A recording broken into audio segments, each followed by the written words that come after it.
하나님이 당신의 마음 속에 있는 것을 당신의 창조한 피조 세계의 피조물들에게 알게 하기 위해서 말씀하신 거예요. 근데 그 말씀이 여러분 뭐냐면 히브리어로 이런 콜이라는 단어가 있어요. 자, 이 콜이라는 단어가 이거 소리라 그래요. 소리. 이 콜이라는 단어가 소리인데요. 이것을 듣는 자가 이것을 언어로 받아들이고요. 이 언어를 받아들인 자가 이것을 문자로 기록하자 하죠.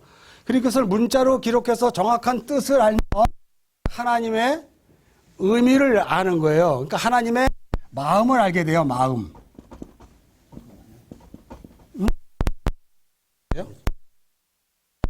다시 할까요? 그럼 처음부터 다시 할게요.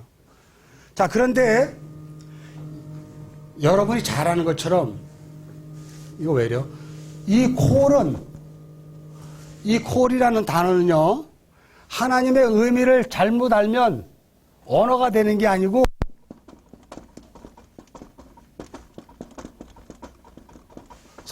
소문이 돼요. 그래서 여러분이 성경 66권을 하나님의 우리에게 드러내고자 하는 당신의 계시, 하나님의 깊은 마음이 담겨있는 여러분이 알고 있는 지식, 여러분이 알고 있는 체계, 주의, 사상, 철학적 사조 이런 것으로 성경을 보게 되면 여러분이 살아온 문화적 배경 이런 걸로 성경을 보게 되면 그것은 언어용 문자라고 이야기하지만 실상은 소리일 뿐이에요. 그래서 여러분 성경을 오해한 사람들이 하나님의 말씀을 전부 다 소리로 가져가고요. 그래서 우리가 왜 방언 기도할 때 알 수 없는 소리 막 하잖아요. 그 여러분이 볼 때는 정확한 기도예요? 아니면 소음이에요? 소음이죠. 그건 뭘 의미하냐면 소문이에요. 소문은 정확하게 밝혀지지 않은 들어서 그럴 것이다 하는 소문이에요. 그런데 성경은 이것이 아니고 정확한 언어와 문자를 가진 하나님의 마음을 담겨낸 그러한 우리에게 주신 하나님의 마음이에요. 이 마음의 핵심이 뭡니까? 하나님은 사랑이시다. 하나님은 이 성경 66권을 우리에게 사랑을 담아서 주셨어요. 이 마음이 뭔지를 이해를 해야 되는데 그 하나님의 마음을 이해하려고 하지 않고 우리는 됐던 성경을 보면 무슨 일이 벌어질까요?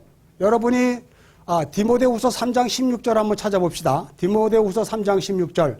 뭐 안 찾아도 여러분 다 알잖아요. 이 성경은 뭐에 대한 것이에요? 우리를 바르게 살게 하고 교훈과 그죠? 우리의 모든 것들을 어떻게 생각해요? 이 말 자체도 아람어로 보게 되면 전혀 다른 말인데 이거를 우리말로 보면 이걸 도덕과 윤리로 볼 수밖에 없어요. 우리가 교회를 다니니까 어떻게 하면 교회 다니는 사람으로 비춰지게 살아갈 수 있을까? 우리가 또 빛과 소금이 되라 그러니까 전부 그렇게 생각하죠. 우리는 빛이야. 교회를 다니는 사람들은 어둠인 사람들에게 빛을 증거하는 사람들이야 이렇게 이야기하는데 그 빛이라는 오르 자체도요 그런 의미가 아니에요. 여러분 우리가 드러내는 게 아니에요. 빛은 그릇 안에 담겨 있는 거거든요. 여러분이 그릇이란 말이에요. 이 그릇에 빛이 들어오면 그때 비로소 우리가 마오르카탄 작은 그릇이 돼 광명체가 되는 게 우리가 광명체가 됐을 때 비로소 우리가 빛이고요. 그래서 소금은 또 언약을 이야기하잖아요. 언약을 담은 광명체라고 하는데 일단은 그건 나중이고요. 그래서 이 콜이라는 단어가 여러분이 뭐 시브리어 자음 뭐 다 알잖아요. 이거는 레시라는 단어예요.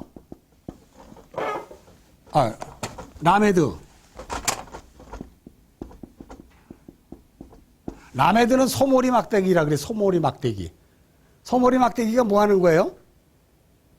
소가 이렇게 가면 이리로 와 저리가 그래서 만일 엉뚱한 데로 가면 이게 어딜 하고 치고 하는 이걸 가르치다 이런 뜻이에요. 라메드는 가르치다. 자, 그러면 이게 뭐예요? 이거 코프라 그러거든요. 오늘 바늘귀예요. 바늘귀. 그래서 여러분이 이제 성경을 시브리어는요. 세 개의 자음이 하나의 단어를 갖고 있어요. 세 개의 단어가. 그래서 여기가 지금 하나, 둘, 세 개잖아요. 이게 바브라 그러는데요. 바브는 못이에요, 못. 또는 갈쿠리. 이거와 이거를 연결하는 거예요. 무엇으로 연결하면 무엇으로 연결하는 거예요? 무엇을 뭐예요? 십자가. 예수가 십자가에서 못으로 왼편과 오른편을 하나로 연결했어요.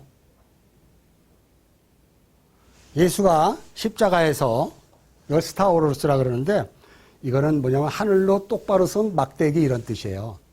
그냥 들으세요. 저 사람이 이상한 소리 한다 하지 말고 십자가는 스타오로스라고 그러는데요.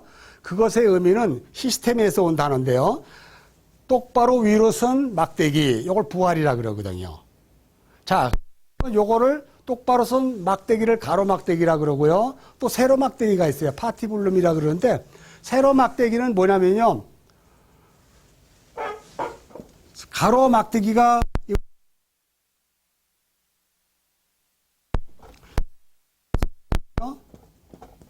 이거 십자가라 그래요. 이 막대기에 파티블룸이라는 세로막대기가 쓰면 이게 스타워가 되고 이 진리의 기둥이 내 안에 쓰게 되면 그때 비로소 나로 살지 않고 십자가로 살게 되는 것을 의미하고 있어요. 그러니까 내가 이거를 얘기하려고 그러는 게 아니고 그리고 이거를 얘기하려고 그러는 것도 아니고 나중에 이제 이걸 파자하는데 파자가 내리막 파자가 있고 오르막 파자가 있어요. 시브리어는 우리는 여기서부터 이렇게 쓰잖아. 시브리어는 이렇게 써요. 여기서부터 이렇게 쓴단 말이에요. 자, 여기서부터 예를 들어서 베레시트 단어 여기서 쭉 써. 이런 식으로 쓰면 여기서부터 쓰는 이유는 왜 그럴까요?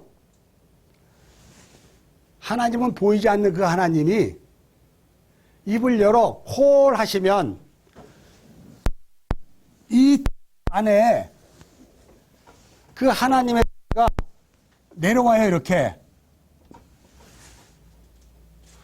그러면 우리는 그 하나님의 소리를 받을 때 어떻게 받냐면 위로 이렇게 받아요. 파자하는 방법인데 파자는 두 가지로 하는 거예요. 여기서부터 이렇게 하나님이 이 말씀을 주셨으면 우리는 이 말씀을 받아서 이렇게 해석하는 거예요. 그러면 여러분이 잘 아는 것처럼 뭐 뜬금없이 지금 이거를 하는데요. 자, 하나님이 이렇게 쭉 주셨어요. 하나님이 우리에게 여러분이 쉽게 얘기해요. 많은 의미를 갖고 있는데 이 바늘길을 통과하는 의미가 있죠. 바늘길. 여러분이 하나님의 음성을 들으려면 어떻게 돼야 돼요? 어떻게 돼야 돼요? 귀가 뚫려야지 들리죠. 그래서 여기서 하나님 이 콜이라는 단어예요. 주시면 이 귀에 구멍이 뚫려요. 이해하시죠? 구멍이 뚫리면 그때 비로소 라메드 하나님이 나에게 뭘 가르치려고 했는지를 알게 되는 게 하나님의 콜이에요. 그러면 나는 그 하나님의 가르침을 통해서 어떻게 바늘길을 통과하는 거죠. 귀 있는 자는 들을지어다 성령이 교회에게 하시는 말씀을 이럴 때 이렇게 우리가 하는 거예요. 요한계시록은 그래서 이런 말을 하는 거예요. 귀 있는 자는 들을지어다. 그래서 하나님이 여기서 콜로 주셨을 때 그 귀가 생성된 자는 그때 비로소 하나님이 뭘 나에게 가르치는지를 알아먹고요. 그렇게 해서 귀가 생기는 자를 이제 성경이 할 얘기가 전 무지하게 많아요. 한 400시간 해야 돼요. 오늘은 개어니까 대충 여러분에게 흥미만 줄 거예요. 성경에 오른편이 있고요. 왼편이 있어요.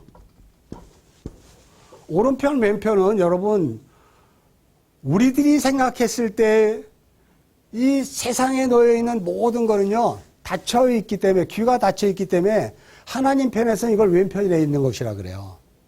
여러분이 지금 하나님 왼편에 존재해요. 근데 여기에 귀가 뚫린 자만 하나님의 말씀의 계시가 뚫고 들어와 그 가르침이 뭔지 아는 자만 하나님의 오른편에 서는 거예요. 그래서 주님이 십자가에 죽으시고 부활하셔서 우편 보좌에 앉으셨듯이 우리도 우편 보좌에 앉히는 거예요. 그걸 오른편 존재로 우리를 살게 하시거든요. 그러니까 진리가 된 자는 하나님의 오른편 존재가 돼요. 여러분이 잘 아는 것처럼 십자가도 보면 예수가 십자가에서 달려맬 때 한편 강도와 한편 강도가 있어요. 그럴 때 주여 당신의 나라에 임하실 때 나도 당신의 나라에 임하게 하시옵소서 하는 존재가 오른편 존재가 되는 거고요. 당신이 메시아라면 나를 이 십자가에서 구원해봐 하는 게 왼편 존재예요. 그러니까 왼편에 있는 모든 사람들은 예수 잘 믿어 구원받으려고 할 수밖에 없어요. 그거밖에 아는 게 없으니까. 교회 다니는 건 예수 믿고 구원받고 천당 가자로 가는 거예요. 왼편 존재들은. 근데 귀가 뚫린 자는 뭐가 되냐면 오른편 존재가 되면 내가 그 예수와 함께 하나님 나라의 오른편에 있는 존재가 되는, 오른편에 있는 존재를 신부라 그래요. 여러분 결혼식 다 해봤잖아요. 신랑이 어디에 서요? 신부에? 어디에서? 어떻게 서? 신부에, 신랑은? 왼편? 내가 이렇게 있어요. 신부가 이쪽에 쓰죠? 신랑은 신부의 오른편에 쓰잖아요. 이렇게 보면 오른쪽이고, 그러니까 신부와 신랑은 짝이에요. 이렇게 보면 이렇게 되고, 이렇게 보면 이렇게 되고, 한 존재란 말이에요. 그런데 그 존재를 오른편 존재라 그래요. 신부라 그래요. 신부. 신랑이 오른편에 미리 가서 우리를 부르는 거예요. 자기 오른편으로. 이게 시부리 구조에 다 들어있어요. 그래서 제가 이제 이걸 설명할 건데, 이거를 하려다 보니까 자꾸 이렇게 막 복잡해지는데, 자, 이 콜이라는 단어가 소리, 뭐 음성, 뭐 이런 식으로 다 있는 거. 여러분이 잘 아는 것처럼 출애굽기 한번 가봅시다. 하나님의 소리가 최초에 어디에서 시작됐냐면 출애굽기 19장에 있어요. 출애굽기 19장으로 한번 가볼까요?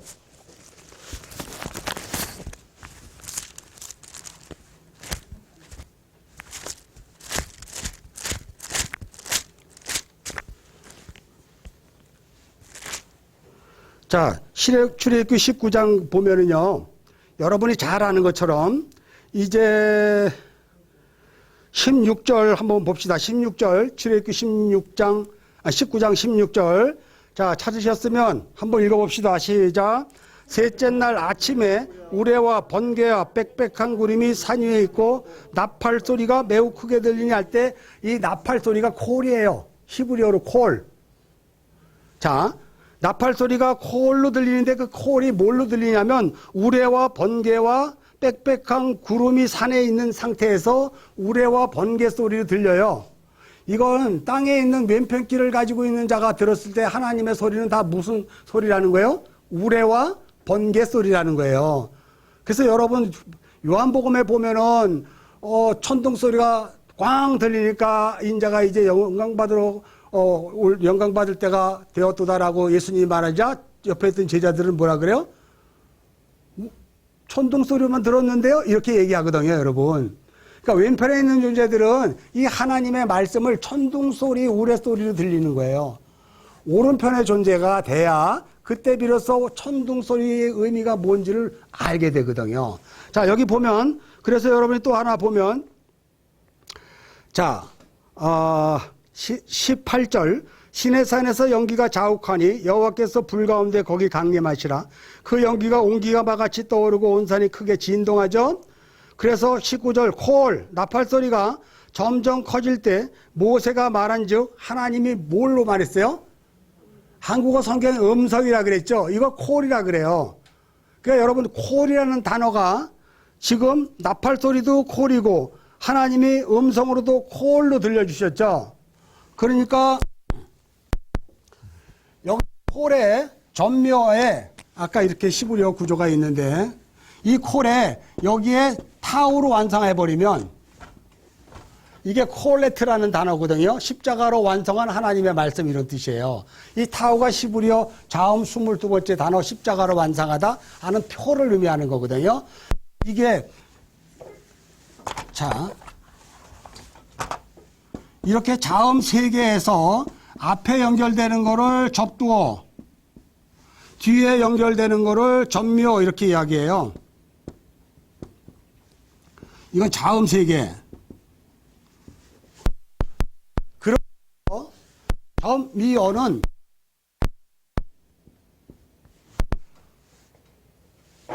누가 들어야 되는가를 설명하는 거예요, 이거를. 접두, 앞에 거는 하나님이 주시는 거잖아요, 우리에게. 하나님이 여기에서 이 접두어를 다른 말로 전치사라 그러고요. 정관사라 그래요. 그래서 여기에 이제 문법이 전치사, 정관사 요거밖에 없어. 이런 식으로 하나님이 말씀이 뚫고 접두어를 통해서 들어오면 이제 듣는 내가 이것을 어떻게 이해를 하느냐에 따라서 바뀌어지는 거예요. 그래서 콜레트라고 하는 것은 하나님이 예정하신 십자가로 말미암아 완성돼 우리들에게 넘겨줄 그 말. 이게 콜이라는 뜻이에요. 그래서 여러분이 잘한 것처럼 지금 19장 읽었죠. 출애굽기 19장. 여러분에게 한번 질문할게요. 출애굽기가 먼저 써 있어요? 창세기가 먼저 써 있어요? 어디가 먼저 써 있을까? 창세기가 먼저 써 있다고 우리 해요. 왜냐하면 창출, 레민신에서 그 요한계시록은 맨 마지막에 써 있는데, 자, 성경을 하나님의 마음으로 보라 그랬죠. 하나님의 마음을 담아서 우리에게 주셨단 말이에요. 그러면 여러분이 잘 아는 것처럼요, 성경은 가장 먼저 하나님의 마음을 작정해요. 그죠? 작정이 된 것을 가지고 이 역사 속으로 흘러들어올 때 그걸 뭐라 그래요? 섭리, 그러죠. 섭리의 역사. 그래서 하나님이 뭘 작정했냐면, 아까 얘기했지? 뭐라 그래야? 새 예루살렘과 새 땅에 아까 한 거? 신부. 그 요한계시록. 그래서 요한계시록은 7교회에 주시는 하나님의 말씀이에요. 7교회는 뭐예요? 7이라는 완전수의 그 하나님의 신부가 되어야 될 존재들에게 주시는 말씀이에요. 거기에 책망도 있고 바르게 하고 의로 교육하기에 유익한 말들이 많죠. 결론적으로 새 예루살렘과 새 땅, 새 하늘과 새 땅인 우리를 약속한 신부들에게 그 작정을 계시록에서 작정을 해놓으셨어요. 작정을 해놓으셔서 여러분이 잘한 것처럼 요한계시록은요, 1장서부터 뭐 22장까지 써 있지만은 계시록은 1, 2, 3, 4, 5, 6 이게 끝나서 순서대로 가는 게 아니고 계시록은 이렇게 밑으로 확 뿌려진 책이에요. 그래서 신부가 된 자들은 진리가 된 자들이라 그러거든요. 그것을 위의 차원이 된 자들이라 그래요. 땅에서 위를 보는 자들이라 그래요. 그 자들은 하나님의 작정과 섭리를 무엇으로 보냐면 펼쳐진 걸로 봐요. 순서대로 펼친 게 아니고 위에서 뿌려진 걸로 본단 말이에요. 그래서 내가 신부가 중앙에 있으면 요한계시록 1장, 2장, 3장, 4장 있는 게 아니고 1장이 여기 있으면 5장은 저기 있고 22장은 여기 있고 16장은 여기 있고 막 섞여 있어요. 근데 그게 질서정연하게 묶음으로 만들어 놨기 때문에 우리가 이해하기 좋은데, 그래서 요한계시록은 그 신부된 자가 이게 무슨 의미인지 오른쪽 귀가 생긴 자들이 그 의미를 아는 거예요. 그래서 요한계시록 7개의 교회에게 귀 있는 자를 들으라고 계속 얘기하는 거거든요. 뭘 얘기하는 거예요? 여러분 보면 뭐 나팔 심판, 뭐 인재, 재앙 심판, 뭐 또 뭐가요? 대접 심판 그렇잖아요. 여러분 잘한 것처럼 히브리어를 모르고 헬라어를 모르면 심판은 여러분이 문자적으로 지식으로 이해한 그 심판을 생각할 수가 있는데, 심판은 곧 뭘 얘기하는 거예요? 하나님의 사랑의 표현이에요. 우리를 부수지 않으면 안 될 정도로 우리가 죄인이거든요. 죄덩어리거든요. 그래서 우리를 부수시는 거예요. 근데 먼저 누구를 부수시냐면 자기 아들을 먼저 부숴버려요. 십자가에서. 눈 꼭 감고 부셔버려요. 그리고 우리를 어떻게 돼요? 불러내요. 새로 막대기를 지게 해요.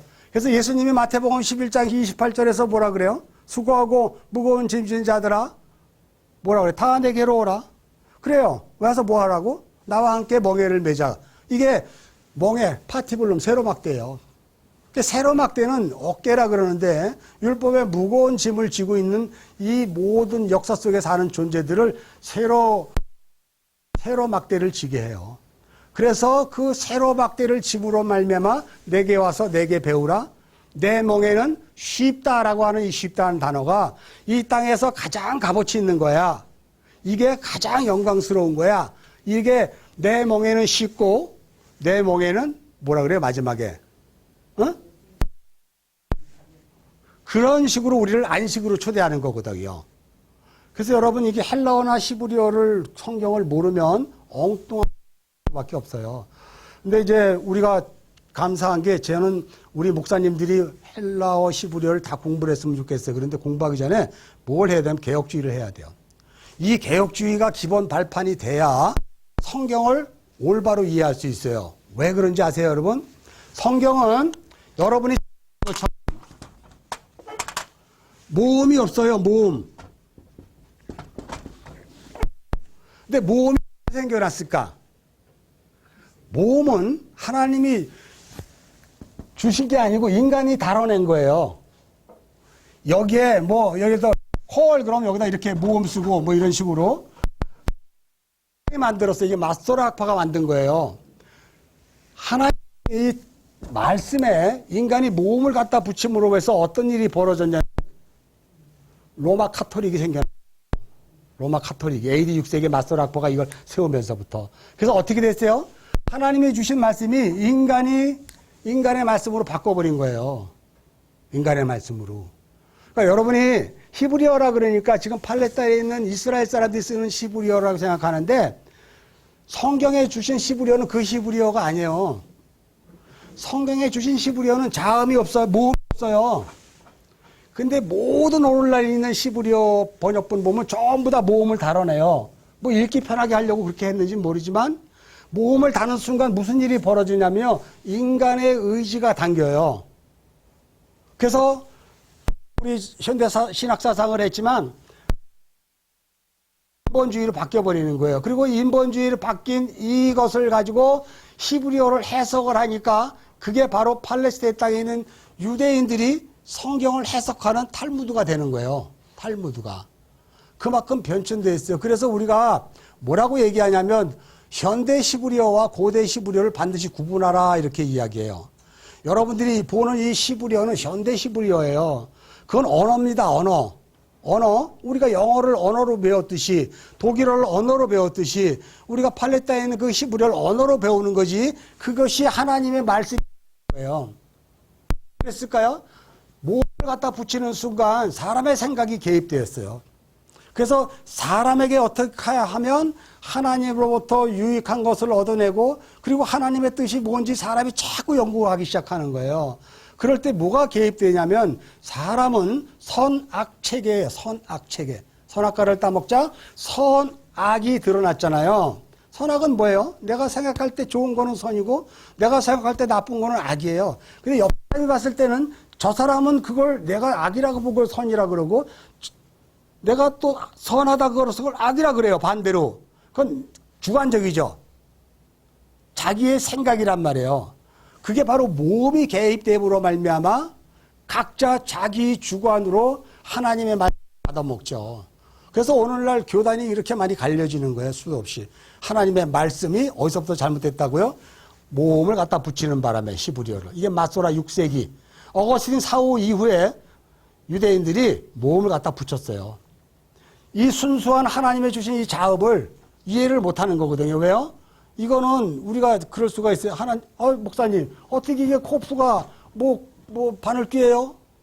어떻게 이 코프가 예를 들어서 우리가 진리를 보게 하는 그런 마음이에요? 이렇게 얘기할 수가 있거든요. 근데 이게 고대 히브리어서부터 전수되어 온 그 의미, 상징, 뜻이 있기 때문에 그렇게 우리가 알면서 성경을 푸는데 중요한 것은 성경을 모두 다 풀을 때 우리에게 주관이 있어야 되는 거예요. 하나님의 마음의 주관을 어떻게 갔냐면 그게 가장 정확히 우리에게 성경을 보게 하는 게 개혁주의예요.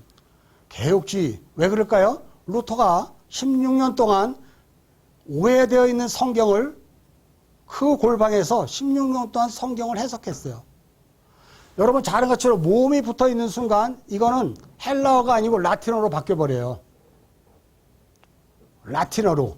그래서 우리가 지금 벌게타역이라 그래서 라틴어 번역본을 쓰는데요. 라틴어로 넘어가면 이미 하나님의 깊은 의미가 가려져 있는 거예요.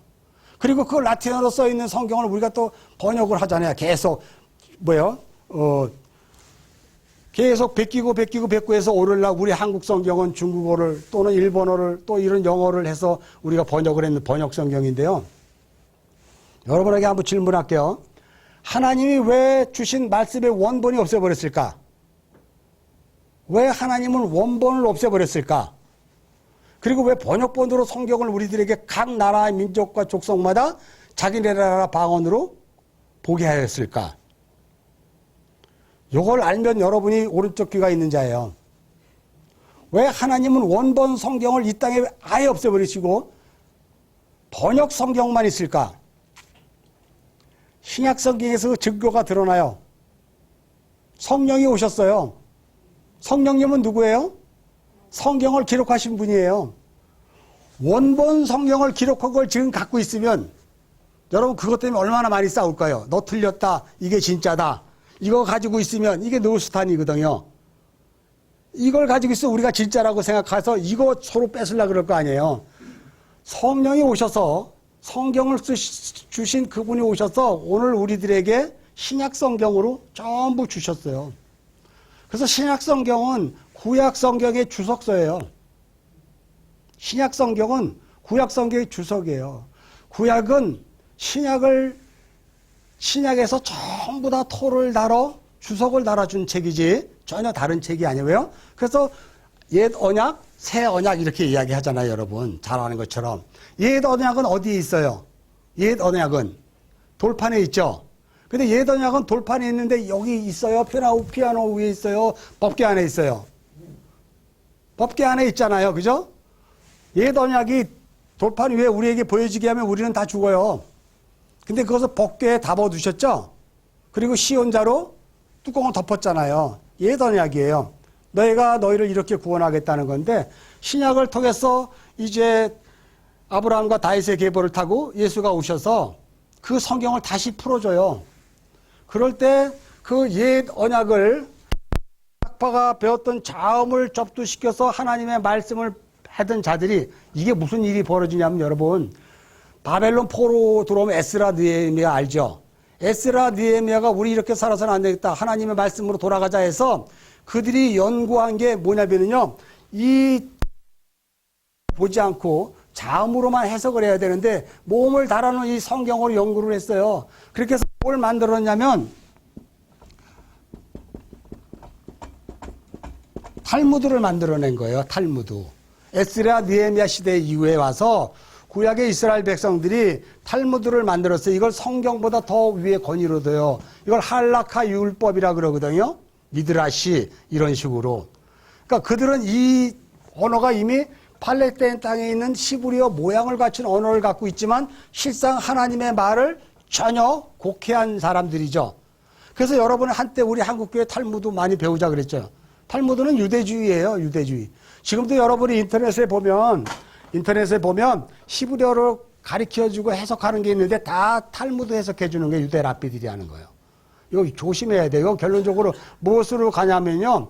그들의 다시 제사 드리고 다시 절기 드리고 우리가 이렇게 하면 안 되겠다. 그래서 알미니안주의로 다시 바꿔버리는 거예요. 이게요. 자, 하나님은 그런 뜻이 아니거든요. 자, 그래서 콜로 주셨다 그래서 이렇게 의미가 되어 있어요. 자, 그러면 여러분이 잘 아는 것처럼 하나님의 말씀은 자음 3개밖에 없어요. 자음 3개. 이 3개가 우리들에게 성경 속에 계속 드러나는데 여러분이 시브리어를 보면 자음 3개를 가지고 이거는 코프고 이거는 바브고 이거는 뭐 타우고 뭐 이거는 뭐 라메드고 그런데 이게 무슨 뜻이야 하고 여러분들이 표가 있어요. 다 표를 보면 이해가 안 돼요. 도무지. 이해가 안 돼요. 그런데 이것이 이해가 돼야 되려면 무엇을 알아야 되냐면 성경 언어의 구조가 있어요. 성경 언어 구조는요. 어떤 거예요? 하나님의 말이라 그랬죠. 그리고 이것을 인간의 언어 이 2가지가 있단 말이에요. 이 글씨가 성경 6권이 있는데 이게 우리가 읽어서 다 이해가 되죠. 대초에 하나님이 천지를 창조하셨다. 이해가 되는데요. 했을 때 대초에 하나님이 천지를 창조하셨다 하는 것은 이걸까요? 이걸까요? 이거예요. 이거. 우리가 아는 거, 익숙한 거, 이해할 수 있는 거.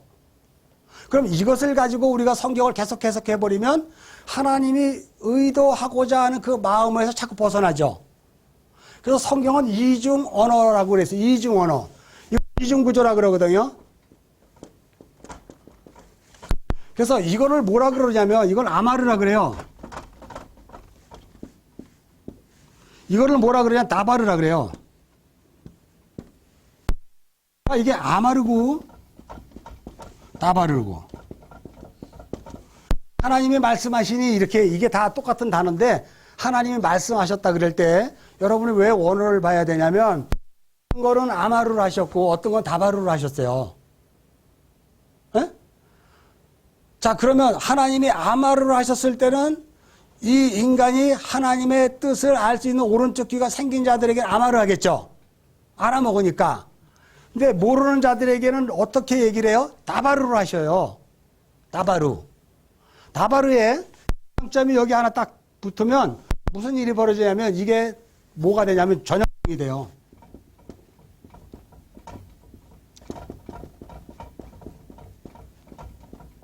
전염병 속이는 돼요. 자, 하나님이 우리 단단한 양심에 화인 맞은 죄성 이거를 부수기 위해 하나님이 말씀을 하셨는데 그분이 다바르로 주시면 그 하나님의 말씀이 나에게는 무엇으로 들어오냐면 전염병으로 오는 거예요. 그 말씀이 나를 속이는 거예요. 이해하셔요? 하나님의 말씀이 나를 속인다고? 바로 알려줘야죠. 바로 못 알아먹어요. 귀가 없기 때문에. 알아먹으면 아마르로 하셔요. 성경 읽다 보면. 근데 대부분 다바르로 하셔요. 다바르를 하시는 이유는 뭐냐면 이 말을 들으면 내가 알아먹는다 못 알아먹는다. 못 알아먹어요. 그래서 우리가 목자가 없어서 뭐 한다고요? 방황하는 거예요. 예수님이 목자가 없이 방황하는 저자들이 뭐냐면 하나님의 말씀의 의미를 모르고 그냥 자기 것으로 이해하고 해석해서 그렇게 방황하고 다니는 것을 불쌍히 여겨서 오셨다 그러거든요. 마태복음에 보면. 이게 하나님의 말이. 그래서 이걸 다바르로 주신 거는 우리에게 전염병이라 그래요. 하나님의 말씀이 내게 들어오면 이게 어떻게 되냐면요. 아, 이거 지키는 거예요? 이게 그 말씀이에요? 라고 할 때 그것을 내 거로 가져가 버리면은 아무런 역사가 안 일어나요. 근데 이 말이 코로나 같은 전염병으로 와버리면 내가 몸살을 알아요. 이 말씀 가지고. 이게 전염병이에요. 근데 이걸 뭐라고 속이는 말이라 그래. 여러분이 이사야서에 보면 이사야가 뭐라고 얘기해요? 누가 나를 위해 갈 거, 내 백성을 위해. 그럴 때 뭐래요? 내가 갑니다. 하나님 뭐라 그래요? 너 내 백성에 가거든 내가 준 말을 잘 알아먹게 하고 내 백성에게 잘 이해시키고 내 백성이 전부 하나님 백성 되게 하라 그래요? 아니면 들어도 듣지 못하게 하라, 보아도 보지 못하게 하라 했어요. 어떤 게 맞아요? 후자죠. 하나님이 선지자, 말씀이 우리에게 오면은요, 눈으로 봐도 보지 못하고, 귀로 들어도 듣지 못하는 다바르로 오는 거예요. 이거 속이는 말이라 그래요. 그래서 여러분이 창세기 1장 1절, 베레시트 바라 엘로힘 에트 하샤마에 왜 다 에레츠라는 태초에 하나님 천지를 창조하셨다. 이 단어가 한국어 성경으로 들리면 전부 여러분이 오른쪽 귀가 없기 때문에 이걸로 들리면 이게 다 여러분을 속여요. 그래서 여기서 시작된 게 뭐예요? 진화론과 창조론이에요. 다 속아 넘어간 거죠. 근데 거기에서 그 전염병에서 몸살을 아는 자가 귀가 생기는 거예요. 이게 귀가 만들어지는 거예요. 오른쪽 귀. 그래서 하나님의 말씀을 아마르로 듣게 됩니다.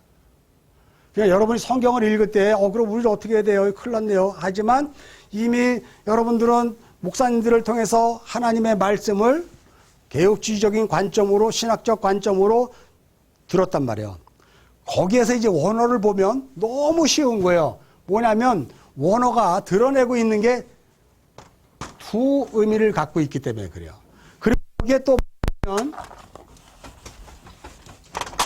이중 구조가 있다면 또 하나가 뭐가 있냐면 삼중 구조라 그러는데 이거 삼일길이라 그래요. 삼일길 구조. 삼일길 구조는 뭐라 그러냐면요. 여러분이 누가복음 13장을 보세요.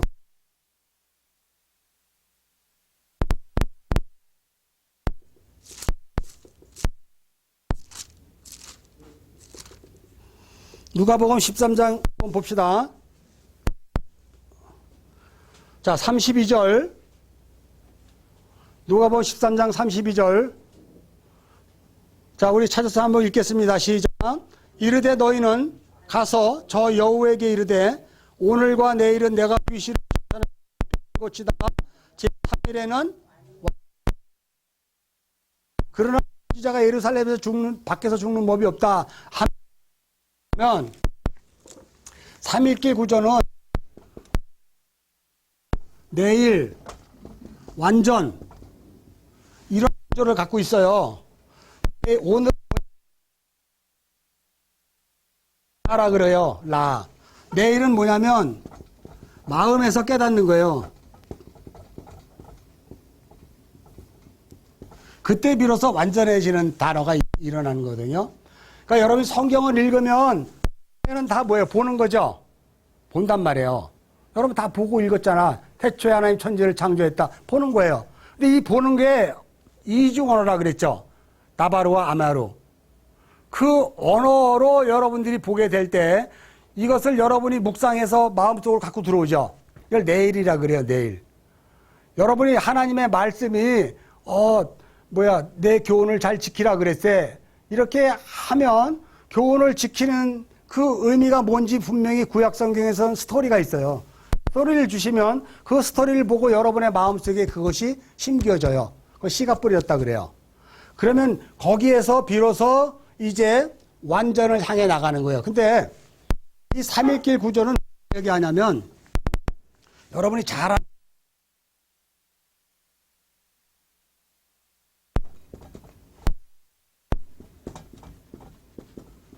애국 구조이라는 여러분 교회가요 이 3일길 구조로 되어 있어요.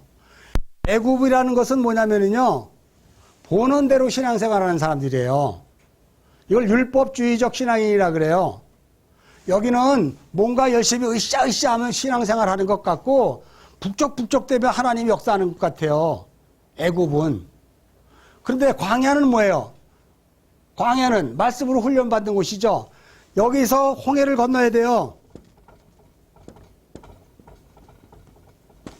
홍해를 건너면 그때 비로소 광야로 오죠. 광야에서 하나님의 이 주신 말씀 다바르를 아마르로 이해하는 거예요. 그래서 우리를 뭐라 그래요? 우리 교회를 광야교회라 그러죠. 스데반이. 이해하십니까? 그래서 오늘날 우리가 왜 교회에서 말씀을 알아야 돼 하는 것은 바로 광야교회이기 때문에 그래요. 여기가요. 만일 여기가 애국교회면 이 사랑생교회가 애국교회면 말씀 의미가 없어요. 그냥 열심히 부리고 봉사 많이 하고 전도하러 다니고 뭔가 그냥 으쌰으쌰 되면 신앙생활 한 것 같아요. 여기 교회는요. 근데 우리는 이 교회는 초보 수준의 교회예요. 우리는 반드시 일로 건너가야 돼요. 건너갈 때 그냥 건너가는 게 내가 죽어야 돼. 이게 세례라 그러잖아. 죽어야 오른편 귀가 생기는 거예요. 그래서 오른편 귀가 생긴 자들이 광야에서 말씀 훈련을 받는 거예요. 여러분들이 지금. 말씀 훈련을 받아서 그 말씀을 이제 내가 어떻게 살아가야 되는지를 다 이해하면 그때 비로소 요단강을 건너요. 그래서 여러분이 잘 아는 것처럼 홍해는 모세의 지팡이에 의해서 건너가야 마른 땅을 내주게 하지만 그러나 요단강은 내가 제사장이 되어 복궤를 메고 말씀과 하나 되어 있으면 요단강 달 받으면 내가 넘어갈 수 있는 거예요. 이게. 우리는 여기까지 가야 돼요. 신앙생활은 보이는 여기에서 뭔가 잘해서 예수 믿고 구원 받는 게 아니고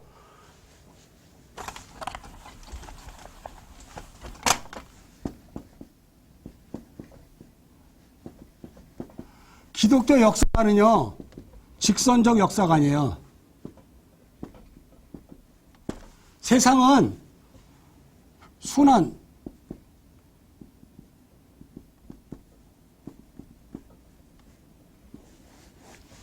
기독교 신앙은 알파에서 오메가 처음이자 마지막으로 가는 거예요. 우리는. 그래서 이렇게 가야 돼요. 그래서 여기에서 애굽 신앙에서 머무르면 안 돼요. 반드시 광야로 가서 그 가나안까지 가야 돼요, 여러분. 그래서 아무리 내 마음이 잘 믿을게요 라고 해서 되는 게 아니에요. 우리는 뭐 가야 돼요, 반드시. 뭘로 간다고요? 내가 육이 죽고 내 육신의 생각이 죽고 나는 하나님을 이렇게 알고 있었는데 그 하나님은 그럼 이런 하나님이었어? 하고 그 하나님의 마음을 육이 죽으면 그때 비로소 알거든요. 그게 광약교회예요. 그래서 여기가 지금 광약교회죠. 그래서 말씀으로 좀 훈련받고 있죠. 여기에서 이제 여러분은 요단강을 건너요. 천국 가는 게 아니고 여기에서 여러분이 말씀의 강을 건너면 세상에서 가나안 교인으로 사는 거예요. 가나안 땅에 들어가면 여기서는 내가 이른비 늦은비를 내려줬지만 강에 들어가면 너희를 어떻게 살아라? 네가 씨를 뿌리고 네가 파종하고 네가 물을 대고 네가 농사 져야 돼. 이해하셨죠? 여러분이 예수를 믿는 자로 살면 여기에서 받은 그 말씀으로 세상이라는 강을 건너 여러분의 삶의 흔적에서 일주일 동안의 그 삶을 씨를 뿌리고 농사를 짓고 그렇게 사는 거예요. 그게 하나님과 동행이에요. 여기 보니까 뭐 이사야서 43장 써놨더라고. 네가 물을 가을 때 내가 함께하고 불을 가운데 지날 때 함께하다고. 그게 가난한 교인들이 그 삶을 그렇게 살아내는 게 이게 힘이에요. 근데 오늘날 교회는 여기 다 마무리하고 이건 생각도 않고 여기서 다 끝내버리니까 교회 다니는 사람의 목적이 불분명해진 거예요. 그래서 여러분이 말씀에 훈련받고 광야교회 교회들로 살아가면 여러분은 반드시 6일 동안은 가나안 교인으로 살아가는 거예요. 이걸 안식을 누린다 그래요. 그래서 히브리서 4장에는 지금도 안식을 잃을 때가 있는데 안식에 들어가지 못할까 봐 두려워하라 그래요. 왜? 여러분이 영원한 천국에 가는 게 안식이 아니고 삶에서 안식을 누리는 거예요. 삶에서 안식을 누리는 자가 비로소 예수 그리스도의 십자가와 새로운 막대기를 지고 예수와 멍에를 메고 함께 가는 거죠.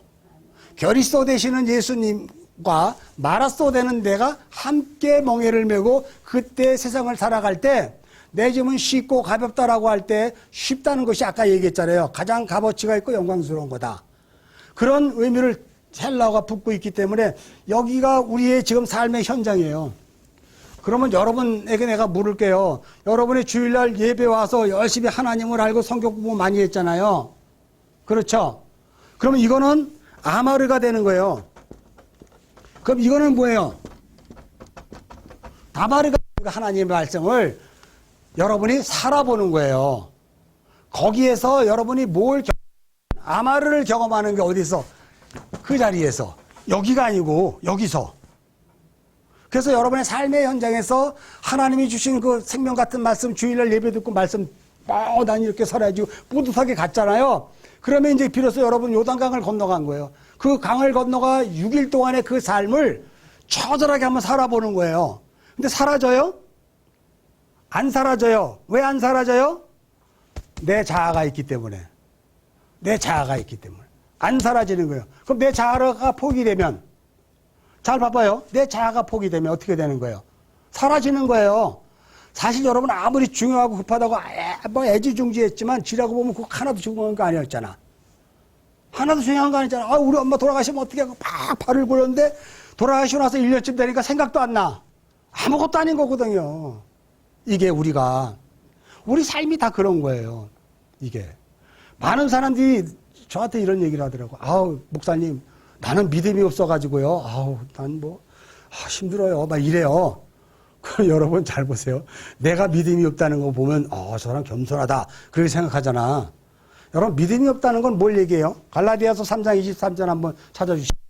갈라디아서 3장 23절.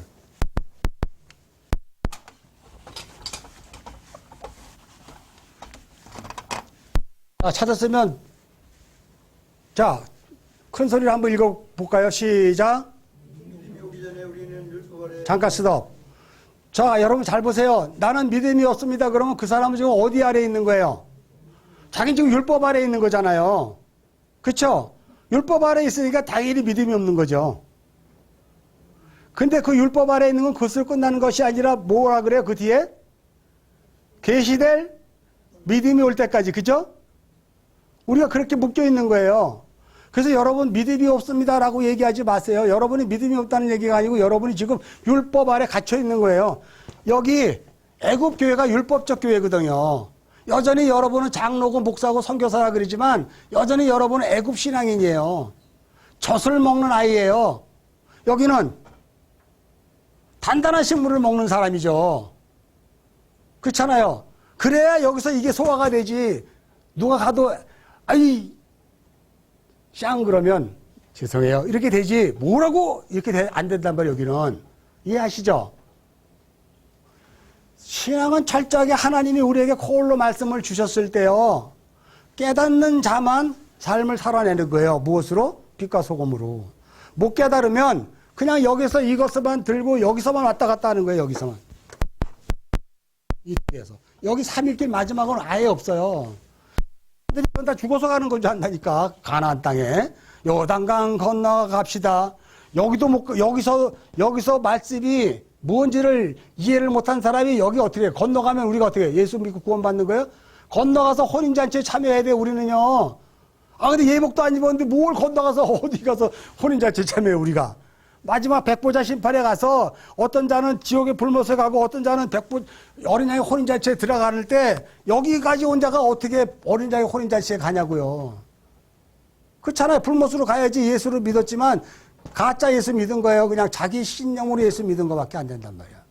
시구리적 구조가 여러분 참 놀란 게 제가 막 이렇게 막 쭉 여러분들에게 도전이 되라고 얘기를 했어요. 사실상 지금 이 3일길 구조라는 것도 굉장히 중요한 거거든요. 여러분이 성경을 읽으면 반드시 3일길 구조로 읽어야 돼요. 처음에 눈으로 본 것이 이게 뭐지?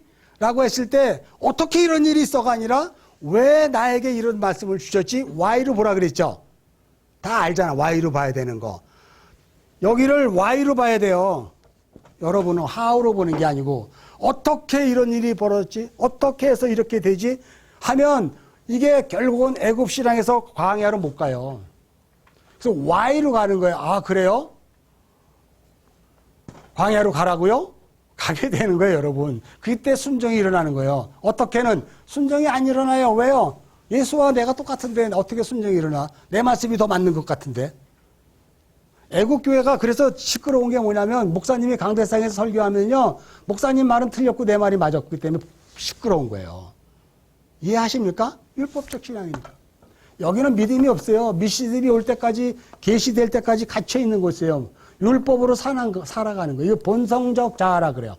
본성적 자아로 예수를 믿는 거예요. 자기의 본심으로 예수를 믿는 거예요. 거기에는 선도 있고 악도 있어요. 그렇지만 이 자체를 하나님은 다 악이라 그래요.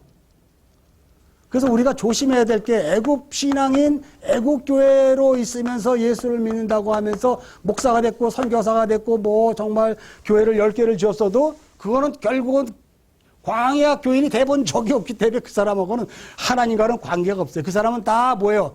전염병 걸렸는데 자기가 어떻게 치유해야 되는지를 아직까지 이해를 못한 거예요. 전염병, 다바르 하나님의 말씀이 전염병으로 우리에게 치고 들어오면은 나에게 어떻게 해요? 네 속성, 네 주장, 네 자아가 안 된다는 걸 알지. 살아보니까 안 되는 거 알잖아. 그럼 네가 생각을 해봐라. 마음속으로 들어가 생각하는 거예요, 내일. 그럴 때 아까 누가복음 14장에서는 오늘은 내가 내 안에 있는 그 귀신을 쫓아내고, 그쵸? 오늘은 내 안에 병든 거를 쫓아내랴.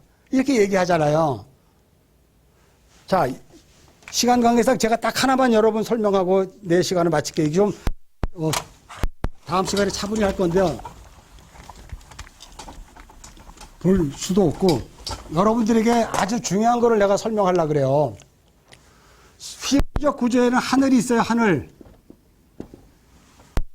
성경에 보면 하늘이라는 단어가 많잖아요. 구약성경, 신약성경에 하늘이. 엄청 많단 말이에요. 자.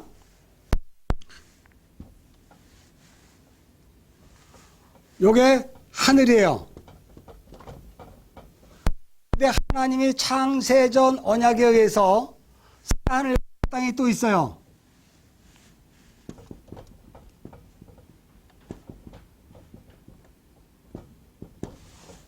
자. 하나님의 작정성 마음속에 여러분이 살고 있는 이 지구를 하늘이라 그래요. 땅. 요걸 보이는 하늘. 요거를 보이지 않는 하늘.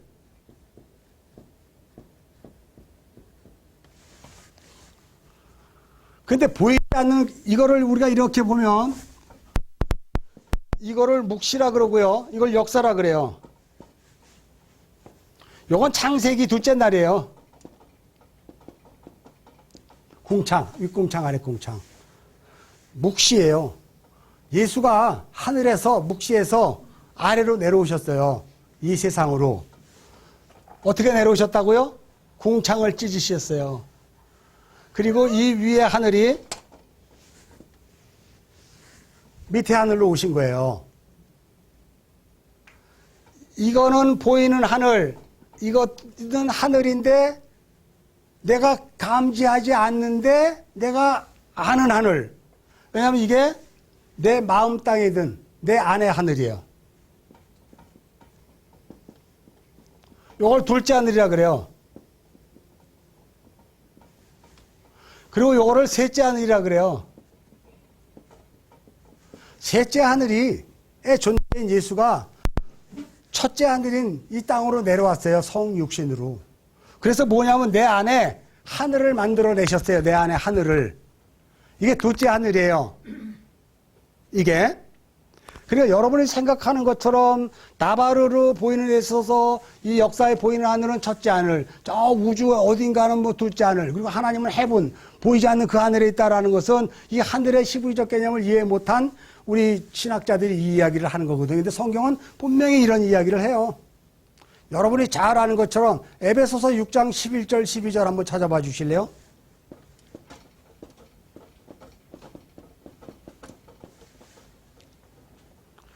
에베소서 6장 11, 12절 한번 보자고요. 자, 한번 읽겠습니다. 에베소서 6장 11, 12절 시작.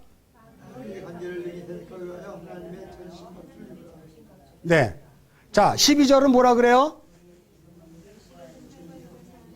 자, 잘 보세요. 자, 너희는 혈과 육을 상대한다 그러지 않았죠? 이걸 혈과 육이라 그래요. 이걸 보이는 하늘의 육체의 땅, 육체의 몸. 너희는 혈과 육을 상대하는 것이 아니라 뭐 상대한다? 예? 크게 시작. 통치자, 권세자, 어둠 세상 주관자, 하늘에 있는 악한 영. 이거 다 어디 있는 영이에요? 둘째 하늘에 있는 거예요. 둘째 하늘. 둘째 하늘. 사탄아 물러가라 그러면 이 사탄은 어디 하늘에 존재해요? 둘째 하늘에 존재해요. 이게 다. 마귀 새끼 그러면 둘째 하늘에 존재. 이게 다 어디에 있는 거예요? 둘째 하늘 내 안에 있는 거예요. 예수가 내 안에 오시자 그때 비로소 내가 무엇으로 드러나요? 내 마음 땅 혈과 육이 통치자, 권세자, 어둠 세상자, 하늘이나 악한 양, 사탄, 마귀로 드러나는 거예요. 내가요. 복음을 모르면 나는 의인이에요. 나만큼만 하라 그래요. 복음을 모를 때는. 근데 복음을 아니까 내가 무엇으로 드러나요? 내 안에 둘째 하늘이 있어요. 예수가 내 안에 둘째 하늘을 세운 거예요. 이 하늘은 하늘에 있는 것들의 모형이에요. 하늘에 있는 것들의 모형. 이걸 우리는 뭐라 그러냐면요. 성전이라 그래. 성전 개념으로 이야기하거든요. 이걸 집이라고도 이야기하고. 이거는 3층천이에요. 사도 바울이 3층천을 보았죠. 그쵸? 사도 바울이 3층 바울은 지금 둘째 하늘의 존재를 아는 자예요. 근데 둘째 하늘에서 시름시름 이 싸움, 선한 싸움을 싸웠는데 그가 우연치 않게 셋째 하늘을 본 거야. 그렇죠? 사도 바울은 이미 혈과 육과 둘째 하늘의 존재를 같이 살아요. 빌립보서 1장으로 한번 가봅시다.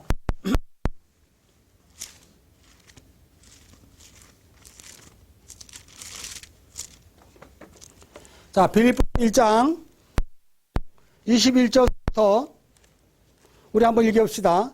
빌립보서 1장 21절. 이는 내가 사는 것이 그리스도니 죽는 것도 유익함이라. 자, 사도 바울은 지금 자기가 무엇으로 산대요? 그리스도로 살죠. 그리스도로 산다는 것은 혈과 육의 존재가 둘째 하늘 아래로 오신, 그래서 셋째 하늘을 설명하고 있는 그 그리스도와 하나로 살고 있다 이런 뜻이에요. 이해해요? 그래서 그리스도는 이 세계를 통틀어 하나로 내가 지금 살고 있어. 여러분이 이런 고백을 해야 돼요. 내가 보이는 땅에서 살고 있지만 하나님이 가져온 복음에 의해서 내 안에 둘째 아들이 생겼는데 나는 이 둘째 아들을 통해서 삼층천인 셋째 아들의 존재인 그리스도를 아는 존재로 사는 거야. 이렇게 고백을 해요. 자, 22절 보면 그러나 내가 만일 육신으로 사는 것, 이게 혈과육으로 사는 게 육신이죠, 이게. 여기서 무엇을 택할지 나는 알지 못하노라 그래요. 사도 바울은 전적인 주권이 누구에게 있다? 이렇게 되는 건 하나님께 있기 때문에 내가 알 수 있는 것이 없어요. 자기는 그냥 혈과 육인 이 몸으로 살고 있었는지 알았는데 어느 날 예수의 부름을 받고 복음을 알고 복음을 전한 자로 다메섹에서 눈이 가려지고, 그렇죠? 보아도 보지 못하게 하는, 보았을 때는 예수 믿는 자를 죽이러 다녔잖아요. 그러나 보지 못하게 해버리니까, 그리고 아나니아의 안수에서 눈이 떠지니까 비로소 보는 눈이 생긴 거죠. 보는 눈이 생긴 거예요. 자, 그래서 여기 보면 육신으로 사는 것이 내일의 열매이신데 무엇을 택해야 하는지 나는 알지 못하나. 23절 함께 읽을까요? 시작. 내가 그 둘 사이에 끼었으니 차라리 세상을 떠나 그리스도와 함께 있는 것이 훨씬 더 좋은 일인 줄 아나. 자, 봐봐요. 자, 내가 지금 육신과 그리고 그리스도가 가져온 그 하늘 사이에 뭐가 있어요, 지금 여기에? 내가 여기에 끼어 있다 그러잖아요. 사도 바울이 이 하늘에 끼어 있는 거예요, 여러분. 무슨 소리인지 알죠? 여기에 끼어 있는데요. 나는 그리스도와 함께 이 전체를 완성하는 존재로, 셋째 아들의 존재로 사는 게 훨씬 더 좋은데, 24절, 내가 육신으로 있는 것이 너희를 위하여 더 유익하다 그래요. 자, 이 말은 뭘 얘기해요?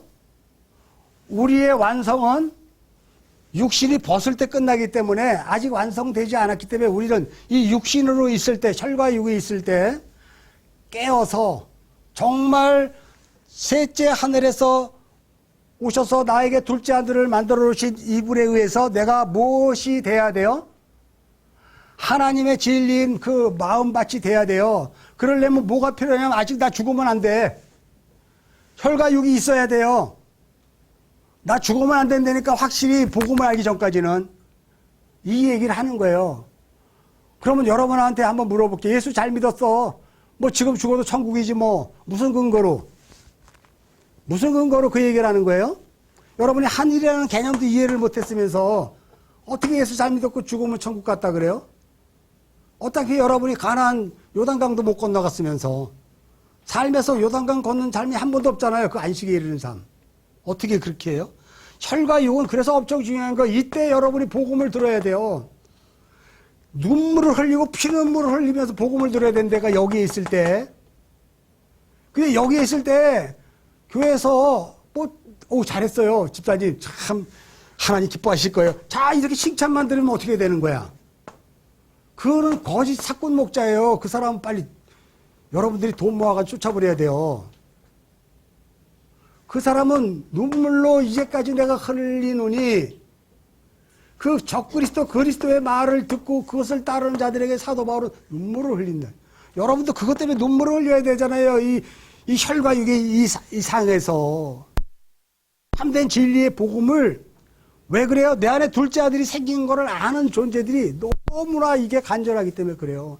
그래서 이 육신이 너무 소중한 거야. 뭐 육신대로 살라 그러는 게 아니고 여기 안에 내가 셋째 아들을 담겨야 될 소스가 담기기 때문에 그래요. 그래서 여러분이 몸이라고 할 때 이걸 몸이라 그러는데요. 이 몸의 소마가 두 가지가 있어요. 육의 몸이 있고 영의 몸이 있단 말이에요. 이게 소마라 그러는데. 이거 너무나 소중한 거잖아요. 자, 그래서 여러분 잘 본 것처럼 잡아요. 그 다음에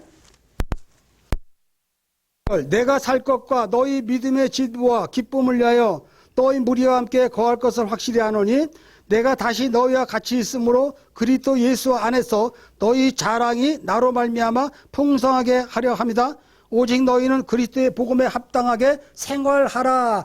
결국은 뭘 이야기하냐면 너희가 하나님의 말씀을 일주일 동안의 삶에서 아마르로 깨달아 먹는 존재로 살아가기 위해 이 육신은 그래서 소중한 거지 무엇을 먹을까 마실까 입을까 소중한 거 아니다 이렇게 이야기하는 거예요. 여러분 시간이 없어서 잘 못하는데 하여간 이 시브리오 개념은 무궁무진해요. 여러분 정말 엄청 이것만 여러분이 깨달으면 아는데 제가 최근에 저는 날마다 막 기뻐가지고 펄펄 뛰거든요. 제가 최근에 깨달은 게 하나 있어요. 최근에 깨달은 게 많아요. 날마다 주일마다 깨달은데 여러분 오병이어를 보면은요. 무리들을 어디에 앉혔어? 무리들을. 빨리 얘기해. 오병이어 할 때 어디에 앉혔어? 땅바닥에 아니면 잔디 위에? 잔디라 그랬잖아. 그게 헬라어로 잔디가 아니고 코르타조예요. 코르타조는 뭐냐면 건초더머리 마른 풀이에요. 그건 뭘 얘기하냐면 너 이렇게 마른 풀이야. 예수님이 이런 말 한 적이 있죠. 공중의 새를 봐라 들의 백합화를 봐라. 내가 이 마른 풀도 먹여 살리거늘 너희는 어찌하여 그렇게 염려하느냐 그러죠. 그 마른 풀도 먹여 살리죠. 그게 오병이어 사건이에요. 마른 풀인 우리를 그 마른 풀에 앉혀놓고요. 예수가 당신의 살과 피를 떠먹여주는 거예요. 푸른 풀이라는 단어가 없어요. 푸른 잔디가. 헬라어에는 푸른 잔디는 창세기 1장에 딱 2번 나와요. 6째 날하고 5째 날, 4째 날하고 4째 날하고 5째 날, 그러니까 6째 날밖에 안 나와요. 푸른 풀이라는 뜻은. 전부 다 마른 풀이에요. 우리는 다 마른 풀이에요. 아침에 사라져버리는 마른 풀이란 말이에요. 그런 존재가 그 떡, 그 피를 먹어야 푸른 풀이 되는 거란 말이에요, 여러분. 그래서 여러분이 잘 알고 있는 것처럼 히브리 구조도 참 설명을 했는데 그건 다음에 할 거예요. 히브리의 구조는요, 키아즘 구조라가 있고요.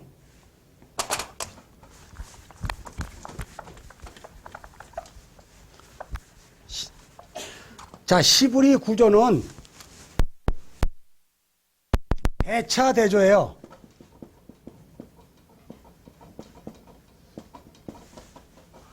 자, 봐봐요. 한쪽에서 이 말을 하면 반드시 한쪽에서 이 말을 비춰줘요. 성경 66권이 이렇게 써 있어요. 한쪽에서 그러면 여기서 어라고 답을 해준다니까요. 이걸 대차 대조라 그래요. 그리고 이거를 교차 대꾸, 아까 아마를 이렇게 풀고 이렇게 교차 대꾸로 풀면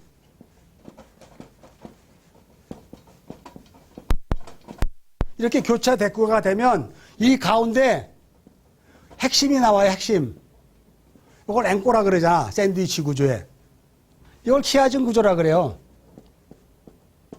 성경은 전부 다 이런 구조로 써 있어요. 그냥 함부로 말했다고 그걸 끝내는 게 아니고 그 뒤 그 문맥을 읽어보면 여기서 그 이야기를 하고 있어요.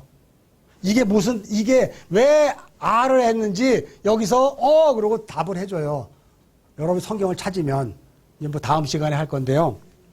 그래서 이런 대차대조, 삼일길 구조, 이중언어 이런 기본적인 패턴들을 여러분이 이해를 못하면 까만 건 글씨고 하얀 거는 종이고 여러분이 대학원까지 나와서 공부를 했으면 그 지식으로 성경을 아는 거지 결론적으로 하나님의 생명 같은 그 마음, 하나님의 말씀은 까막눈이에요. 맹인이에요. 너희가 맹인이었으면 차라리 좋았을 테나 너희가 본다고 하나 너희가 뭐가 있다? 죄가 있더라. 우리가 혹시 본다고 하는 맹인인지 아닌지를 살피셔야 돼요. 우리는 어떤 존재? 맹인이에요. 그래야 성령님이 필요하죠. 내가 다 보고 내가 성령이 못 필요 있어요. 여러분은 성령에 의하지 않고는요, 주를 그리스도라 시인할 수 없다는 이 말에 대해서요, 여러분은 날마다 통곡해야 돼요. 여러분이 알고 있는 그 성령 아니에요.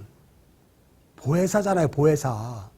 성령은 심플해요, 보혜사. 죄에 대해서, 의에 대해서, 심판에 대해서 우리에게 엘렌코, 날마다 빛 가운데로 인도하여 떠먹게 해주시는 그 하나님. 성경 66권은 죄에 대해서, 의에 대해서, 심판에 대해서만 이야기하고 있다는 뜻이고, 성경 66권은 요한복음 5장에서 다 예수 그리스도만 얘기하고 있다 그랬죠? 그 요한복음 마지막 장에서는 뭐라 그래요? 너희가 그 아들 예수를 믿음으로 말미암아 뭐에 이르게 한다? 영생에 이르게 한다. 영생, 아이오니안. 영생은 뭡니까? 아까 이 하늘이 내려왔잖아요. 근데